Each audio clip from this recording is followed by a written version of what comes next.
para que podamos todos tener esta misma clase en mediante el Classroom, en caso de que por alguna razón alguno no pueda asistir. Bien, como habíamos explicado, en realidad hay básicamente tres modelos que nos explican el crecimiento económico, ¿no? El primer modelo es el denominado modelo de Harrod y Domar, que es una versión simplificada que sintetiza las principales relaciones básicas de una economía. Y también tenemos el modelo de Solow, que es un enfoque neoclásico que considera endógena la relación capital-producto. Y luego tenemos como una tercera alternativa el modelo de crecimiento endógeno, que es una ampliación del modelo de Solow utilizando únicamente variables endógenas, ¿no? Solo para recordar sus cursos de microeconomía y de macro también, o se dice que tenemos o hay la presencia de un modelo endógeno cuando las variables son definidas al interior del modelo, ¿no? Y variable exógena quiere decir aquella variable que no es definida en el modelo y que por lo tanto actúa como un elemento externo a todo lo que nos pueda ocurrir al interior del modelo. Entonces, para repasar, esta parte ya la habíamos visto, pero es bueno que la repasemos para que ustedes puedan fijar los conceptos, ¿no? Eh, la primera parte tiene que ver con la teoría del crecimiento, el modelo de Harrod-Domar, que persigue establecer la tasa de crecimiento de la renta de un país y los parámetros que le afecten, ¿no? Solo para recordar, cuando estamos hablando de renta, estamos hablando de producto, es decir, cuánto se produce en toda la economía. Ese es el nivel de renta o el nivel del producto, ¿ya? Y cuando estamos hablando de la tasa de crecimiento, estamos haciendo referencia a la variación del tamaño de esa producción. Por darles una idea, si nuestro producto es igual a 100.000 millones de dólares, ¿ya? 100.000 millones de dólares, y en el año crece en 5.000 millones de dólares, esto es que llegamos a 105.000 millones de dólares. Entonces, lo que va a ocurrir es que ahí estamos frente a la presencia de una tasa de crecimiento del 5%. ¿Cómo es que calculo esto? La fórmula básica es 105.000 millones menos 100.000 millones dividido entre 100.000 millones. Eso nos da 5 sobre 100 y eso es igual al 5% haciendo las conversiones correspondientes. Entonces, decimos que esa economía va a estar mejor, va a tener un mejor funcionamiento en la medida en que podamos ampliar, podamos hacer que esa tasa de crecimiento sea pues cada vez más grande, ¿no? A eso nos referimos cuando decimos que vamos a lograr una tasa de crecimiento positiva, ¿ya? Ahora, estamos asumiendo que en la medida en que haya una mayor tasa de crecimiento, las condiciones de la vida de la población van a ser cada vez mejores. ¿Cuáles son los supuestos que utilizamos para poder construir este, eh, este modelo? Los supuestos que vamos a introducir es que el ahorro depende de la renta de los hogares. En otras palabras, vamos a establecer con una S mayúscula, S de saving, va a ser igual a un coeficiente que multiplique al ingreso. En otras palabras, por ejemplo, si este coeficiente es igual a 0,2, si multiplicamos por 100.000 millones de dólares, eso quiere decir que el ahorro es igual a 20.000 millones de dólares. Esto en el supuesto de que esa tasa de ahorro va a estar entre 0 y 1. Ese es el supuesto que estamos utilizando para la tasa de ahorro que vamos a definir para la construcción del modelo. Por otro lado, el stock de capital es proporcional al output o producto. En otras palabras, este stock de capital, es decir, la cantidad de fábricas, de industrias, de caminos, va a ser una proporción del producto. Esta relación B es lo que vamos a identificar como la relación capital-producto.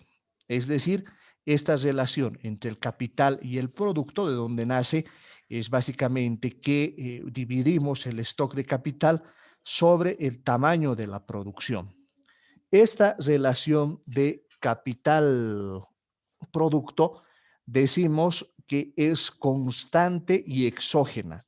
En otras palabras, si podemos, digamos, hacer un análisis para todos los países, vamos a notar que esta relación capital-producto varía entre los países, ¿no?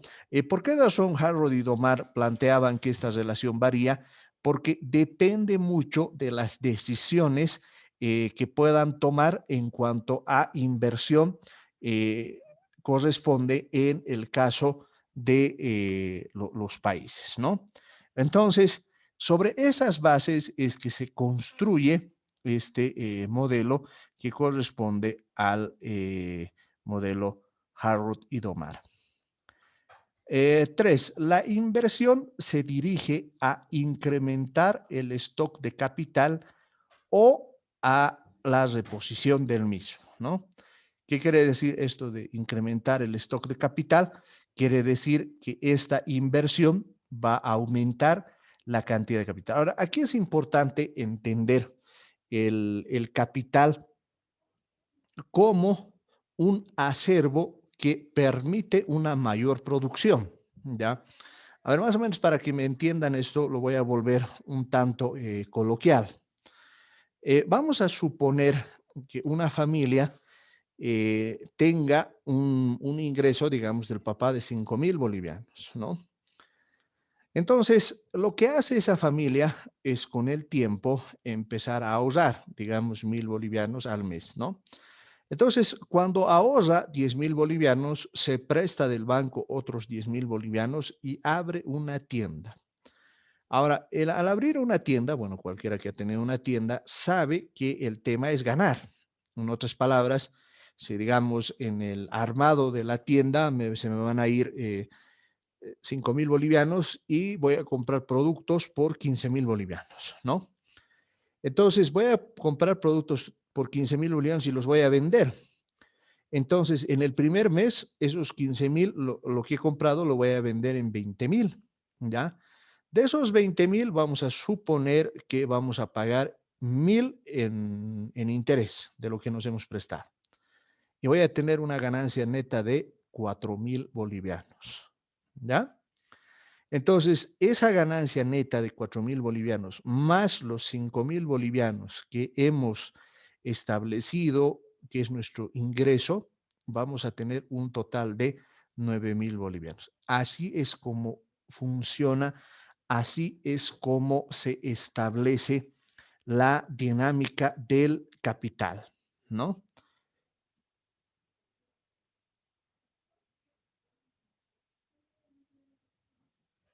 Eh,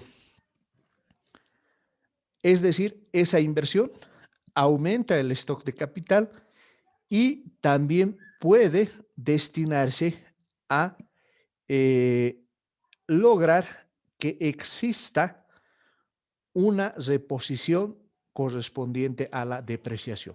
Ahora, ¿qué es la depreciación?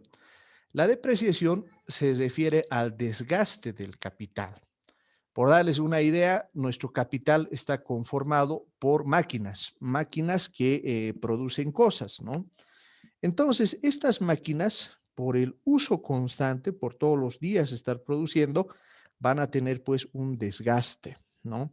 Entonces, hay que destinar una parte de la inversión a la reposición del stock de capital. Entonces, toda esa inversión lo que va a hacer es precisamente destinarse, ya sea al incremento del capital o a la depreciación, como estamos viendo en el modelo, ¿no? Ahora bien, como en el equilibrio el ahorro es igual a la inversión, porque decimos que en equilibrio el ahorro tiene que invertirse, porque lo que ocurre es que esos ahorros se van a tener que llevar a los bancos, ¿no? Es decir, en mi ejemplo, por ejemplo, de esos 5.000 bolivianos que teníamos, habíamos dicho que 1.000 vamos a dedicarlos al ahorro. Para dedicarlos al ahorro, los tenemos que llevar a algún lado, ¿no? No lo podemos tener bajo el colchón. ¿Por qué no? Porque en realidad los ahorros lo que van a hacer es generarnos intereses. Entonces, esos intereses van a ser un beneficio, digamos, un 5% al año, ¿no? Si yo he depositado 1.000, a fin de año voy a tener 1.050. Pero el banco lo que va a hacer con esos ahorros es prestarlos, digamos, a una tasa del 10%. Eso es lo que se conoce como tasa activa. La tasa pasiva se refiere a la tasa que nos pagan los bancos por los depósitos. La diferencia entre ambas tasas, entre la tasa activa y la tasa pasiva, es lo que se conoce como spread bancario, ¿ya? Entonces, ese es el negocio de los bancos. Y si notan, lo que va a ocurrir en el tiempo es que todo el ahorro se va a convertir en inversión y la tasa de interés se va a mover precisamente para que se iguale el ahorro con la inversión, ¿no? Por eso se dice que en equilibrio todo el ahorro se va a transformar en inversión. Ahora, habíamos dicho que el ahorro es igual a una tasa de ahorro multiplicado por el nivel del producto y que la inversión es igual a la variación del stock de capital más la tasa de depreciación del capital. Ahora bien, como ve que es la relación capital-producto es constante, e igual a la variación de capital sobre la variación del producto, llegamos a la siguiente ecuación cuando hacemos los cambios necesarios, o sea, la variación del capital lo vamos a sustituir a la relación capital-producto multiplicado por la variación de eh, el nivel del producto más la depreciación. Si cambiamos el orden, en otras palabras, vamos a llevar el conjunto de las ecuaciones a la derecha, vamos a tener que el incremento de el producto, o sea, esta parte de la ecuación, esto es delta Y sobre Y, eso es la tasa de crecimiento, va a ser igual a la tasa de ahorro dividido entre la relación capital-producto menos la tasa de depreciación. Esta ecuación de crecimiento en equilibrio depende de la tasa de ahorro, la relación capital-producto y la depreciación, ¿no? En otras palabras, supongamos que la tasa de ahorro sea igual a 0.2 a 0,2. Eso quiere decir que el 20% del producto se ahorra. La relación capital-producto vamos a suponer que sea igual a 0.1. ¿Ya? Entonces, en ese sentido, lo que vamos a tener es una división igual a 2. Pero vamos a suponer que la tasa de depreciación sea igual a 0.5. Entonces, 2 menos 0.5 nos da 1,5 por 1,5 y si eso lo multiplicamos por 100, estamos hablando que esa mi hipotética economía va a crecer al 150%. En otras palabras, lo que nos está mostrando esta ecuación del modelo Harrod-Domar es que la tasa de crecimiento depende fundamentalmente de la tasa de ahorro. O sea, el mensaje que da este modelo es que el crecimiento es una función esencial del ahorro. Si una economía es capaz de ahorrar, entonces lo que va a hacer esa economía, pues es en el mediano plazo, va a lograr altas tasas de crecimiento.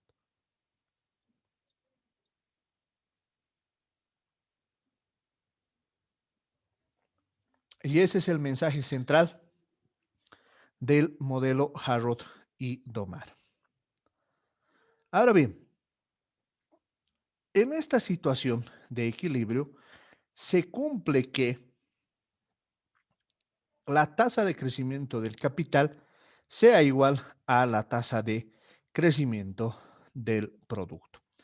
Y dado que por definición en equilibrio el capital crece al mismo ritmo que el factor trabajo, por ejemplo a n, entonces la tasa de crecimiento del producto es igual a n. ¿Cuál es la crítica principal que se hace? Los tres parámetros son exógenos.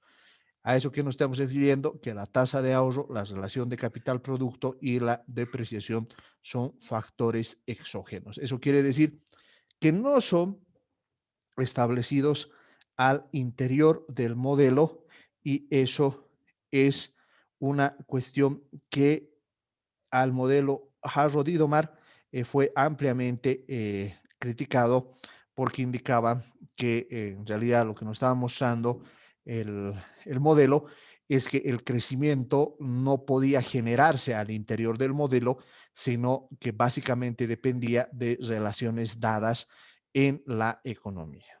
Ahora bien, con el tiempo, lo que se estableció fueron algunos avances importantes en relación a estas concepciones que estamos trabajando y ahí es donde nos encontramos con la teoría del crecimiento del modelo de Solow, ¿no? El modelo de Solow es conocido como el enfoque neoclásico estándar, tiene supuestos similares al modelo de Harrod-Domar, excepto que no admite el supuesto del carácter exógeno de la relación capital-producto. Es decir, no se admite que esta relación capital-producto sea algo que se pueda producir por fuera del modelo. Asimismo, lo que se hace es admitirse la sustituibilidad entre factores. Estos es que eh, no se trata de coeficientes fijos.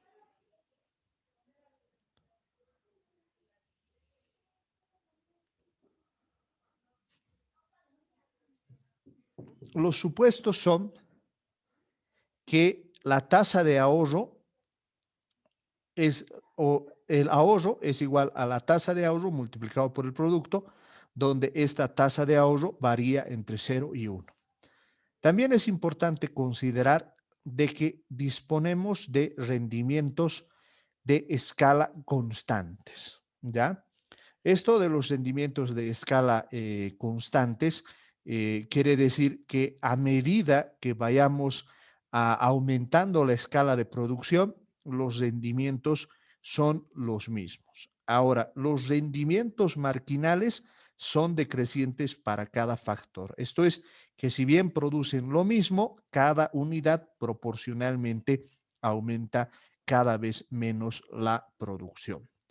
Y además que existe una gran sustituibilidad entre factores. Esta o lo que ustedes tienen es una versión genérica de la función de producción, que la función de producción es básicamente la simplificación que nos dice que el producto o la producción es una función del capital y el trabajo. Es decir, en la medida en que se combina de la mejor manera posible el capital y trabajo, lo que vamos a tener es una determinada cantidad de producto, ¿ya? Y vamos a incluir una variable más, que es la variable T, donde T expresa las mejoras de productividad, ¿ya? ¿Qué es la productividad? Es la relación entre el producto y cada factor. Esto es, digamos, si el producto es 100 y para eso he utilizado unas 2 unidades de factor laboral, digamos, 2 trabajadores, entonces la productividad va a ser igual a 50 unidades de producto por cada trabajador. Pero si por el contrario logramos subir a 200 la cantidad de producto, si dividimos esa cantidad de producto entre los trabajadores, vamos a encontrar que cada trabajador ha producido el equivalente a 100. Eso quiere decir que la productividad ha aumentado. Ahora, ¿por qué aumenta la productividad? La productividad aumenta, entre otras cosas, porque se aumenta la eficiencia en el uso de los factores. Y cuando aumenta la eficiencia en el uso de los factores, logramos aumentos precisamente en la productividad que vamos a tener en nuestra economía. Esta misma función la podemos establecer como una versión en la función Capf-Douglas.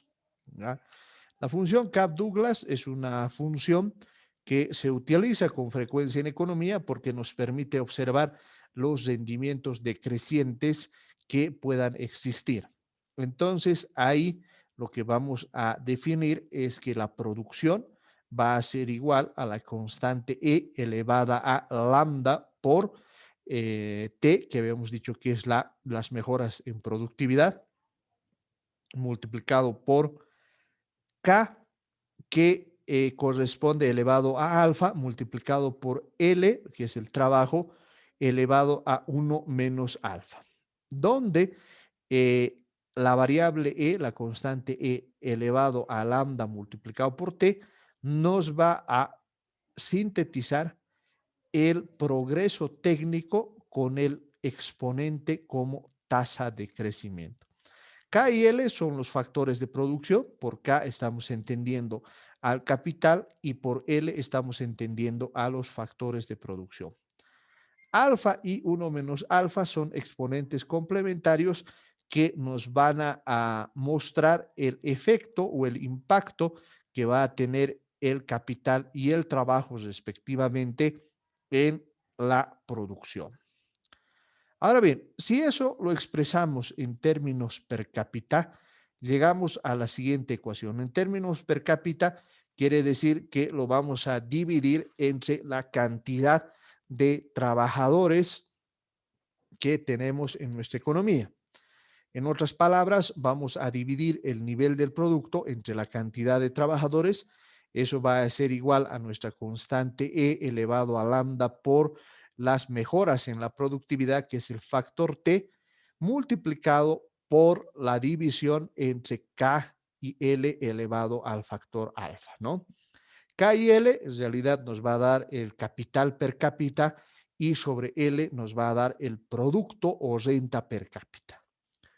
Con lo que la renta per cápita depende de la relación capital-trabajo y del ritmo del progreso técnico. Esta condición es más flexible que la de Harrod-Domar por no asumir la relación capital-producto, ¿no?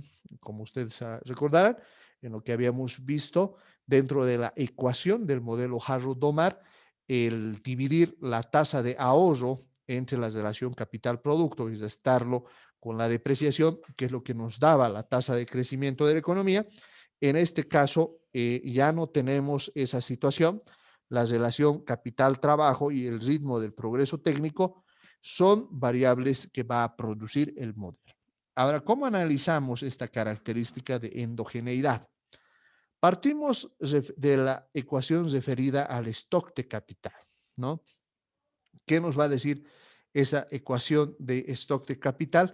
Que la variación del capital va a ser igual a la inversión menos la tasa de depreciación por el capital, ¿no? En otras palabras, supongamos, digamos, que la inversión es igual a 100, ¿no? y vamos a decir que la tasa de depreciación es igual a 0.1 de un stock de capital de igual a 1000, lo que vamos a tener es que si esta inversión es igual, por así decirlo, a 150, con una depreciación de 0,1 multiplicado por 1000, que va a ser igual a 100, entonces la variación del capital va a ser igual a 50, ¿no? Eso va a ser igual a la tasa de ahorro multiplicado por el nivel de renta o producto menos la tasa de depreciación multiplicado por el capital, ¿no? ¿De dónde estamos sacando esto? De que la inversión siempre va a ser igual a la tasa de ahorro multiplicado por el producto, ¿no es cierto? O lo que es lo mismo, la inversión es igual al ahorro por las razones previamente explicadas. Entonces, si lo expresamos todo en términos per cápita, vamos, eso lo dividimos entre la cantidad de trabajo, que lo estamos viendo como L, vamos a decir que la variación o la tasa de crecimiento del stock de capital, ya KL, vamos a establecer como el capital per cápita. Per cápita quiere decir por persona, va a ser igual a la tasa de crecimiento del capital menos la tasa de crecimiento del trabajo. Y como la tasa de crecimiento de la población es igual a n, lo que vamos a tener es una ecuación de esta manera, ¿no? Vamos a decir que el incremento del capital per cápita va a ser igual a la resta de la tasa de depreciación multiplicada por el capital menos la tasa de ahorro dividido entre el stock de capital menos la variación que existe o la tasa de crecimiento de población, que como habíamos dicho, delta L sobre L es igual a N, ¿no? Entonces, si hacemos las conversiones correspondientes, lo que vamos a tener es que la tasa de ahorro multiplicado por el producto dividido entre el stock de capital menos la tasa de crecimiento de la población más la tasa de depreciación y expresando el último cociente en términos per cápita, es decir, que vamos a dividirlo entre la tasa de población, vamos a encontrar que estas ecuaciones lo que nos van a mostrar es que la tasa de ahorro multiplicado por el PIB per cápita dividido entre el stock de capital per cápita menos la tasa de población más la tasa de depreciación nos van a mostrar la siguiente expresión. La siguiente expresión nos muestra que la variación del capital per cápita va a ser igual a la tasa de ahorro multiplicado por el PIB per cápita menos la tasa de población más la tasa de depreciación multiplicado por el capital per cápita.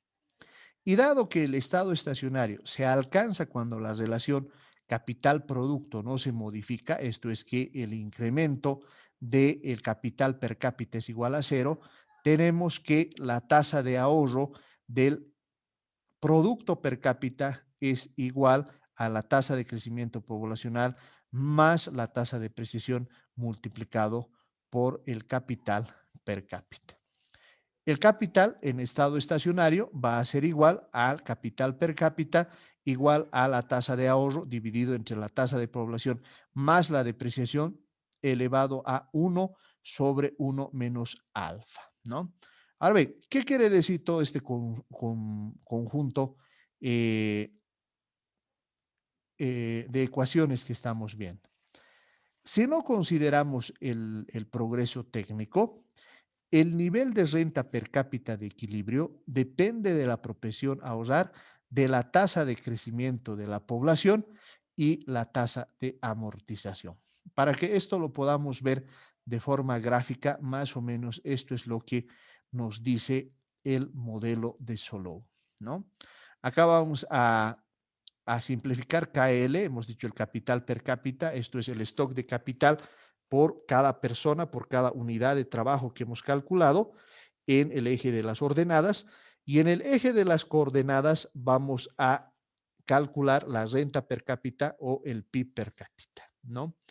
Entonces, ¿qué es lo que vamos a decir?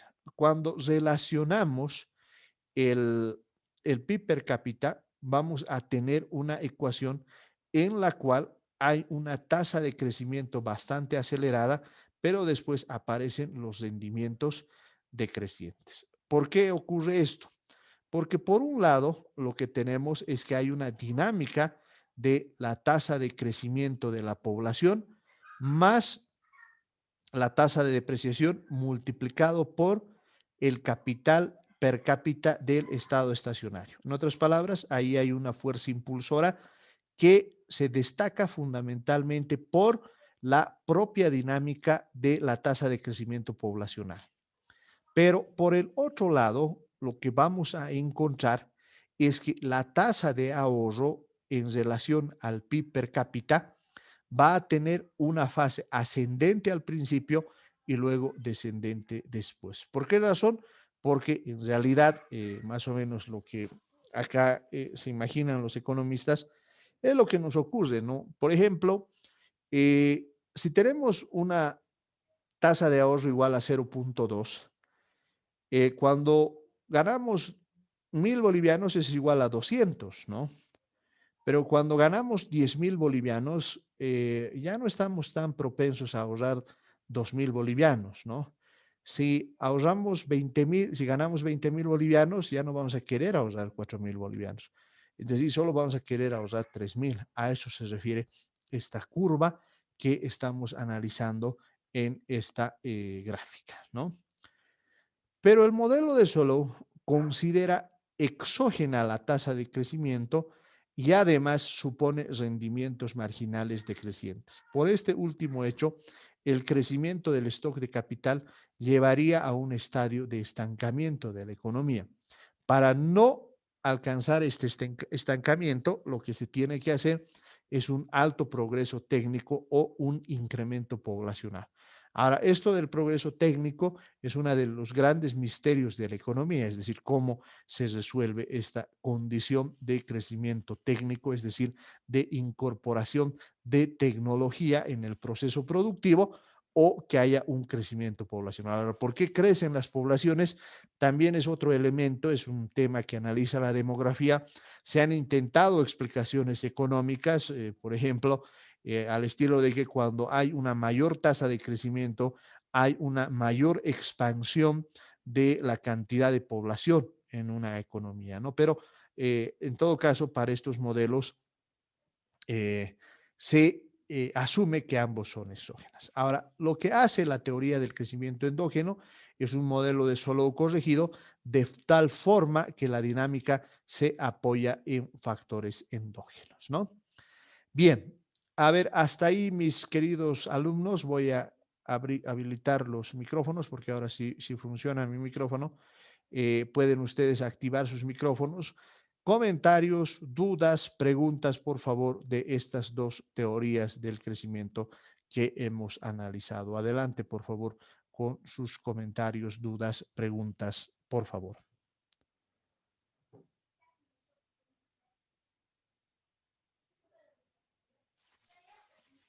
Licenciado, Adelante. una consulta sobre el modelo de Harold Umar, donde básicamente, digamos, es intrínseco de lo cual es el tema del ahorro. En pocas palabras, en nuestra área como economía, obviamente, el ahorro siempre es tomado en cuenta de una inversión correspondientemente que genera una tasa de interés o, ¿cómo se diría? Un valor absoluto. Cómo se definiría entonces el ahorro? Bueno, el ahorro desde un punto de vista económico es aquella parte del ingreso nacional o de tu ingreso que no consumes, que no te lo gastas. Si ganas, digamos, 5.000 bolivianos y gastas para vivir únicamente 4.000 y guardas 1.000 bolivianos, eso es ahorro. Licenciado, mi pregunta era más bien referido, digamos, a que era dependiente. Ahorita usted me dijo de que, ¿cómo se diría esto?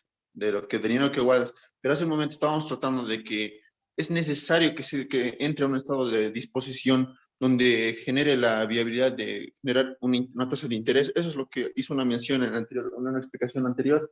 Y eso un poco me confundió, digamos, de que el ahorro contado solamente es aquella que se está disponiendo a una inversión, ya sea como una entidad financiera o algo que lo interpretaría con una tasa de interés determinada, como usted dijo, una tasa que manipule la tasa de interés activa y pasiva para que haya una circulación. Eso me parece un poco, me ha desconcertado. A ver, lo que ocurre es lo siguiente. Digamos, tú ganas 5.000, ¿no es cierto? Entonces ahorras, es decir, no te lo comes 1.000 bolivianos. Ahora, esos 1.000 bolivianos, ¿qué haces? Esos 1.000 bolivianos los llevas al banco, ¿ya? Ahora, ¿por qué lo llevas al banco? Porque el banco lo que va a hacer es pagarte una tasa de interés pasiva. La tasa de interés pasiva es la tasa que te paga el banco porque tú le entregues tus ahorros. ¿Ya? Por decirte, si esa tasa de interés pasiva es igual al 5%, entonces tú depositas 1.000 bolivianos y a fin de año te va a devolver 1.050, porque esos 50 equivalen al 5% de esos 1.000 bolivianos. Eso se llama tasa pasiva. Ahora, el banco tiene tus 1.000 bolivianos, pero ¿qué va a hacer? Te está pagando tu interés. Lo que va a hacer es prestar a aquellas empresas, a aquellas personas que necesiten fondos, ¿no? Eso se llama intermediación financiera. Es decir, el banco va a ofrecer tus 1.000 bolivianos a otra persona y le va a decir, tú necesitas estos 1.000 bolivianos para ampliar tu negocio, de acuerdo, yo te los entrego, pero tú me pagas el 10% de tasa de interés. En otras palabras, de esos 1.000, a fin de año me vas a pagar 1.100 bolivianos, ¿ya? Ahora fíjate qué interesante es el negocio. El banco está ganando 100 bolivianos.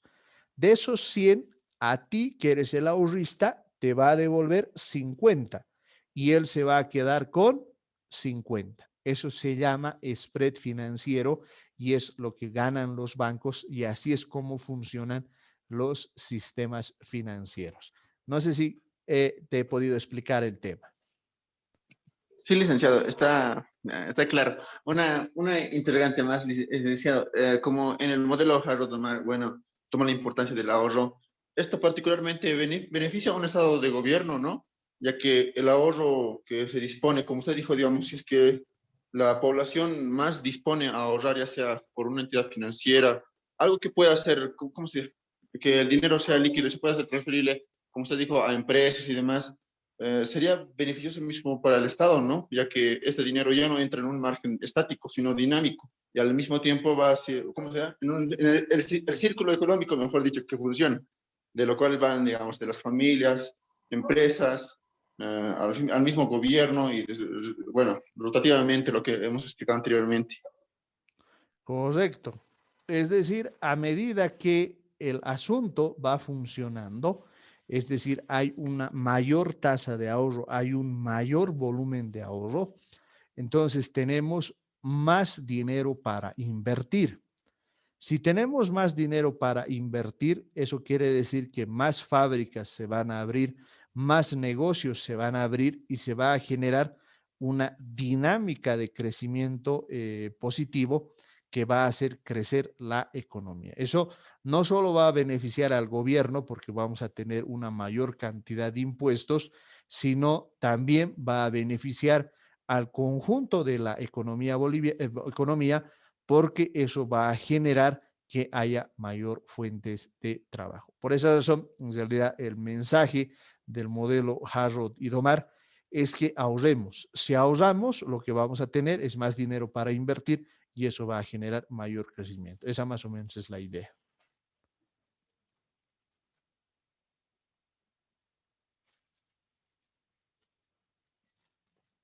Muchas gracias por las preguntas. No sé si hay algo más que quieran ustedes comentar o preguntar.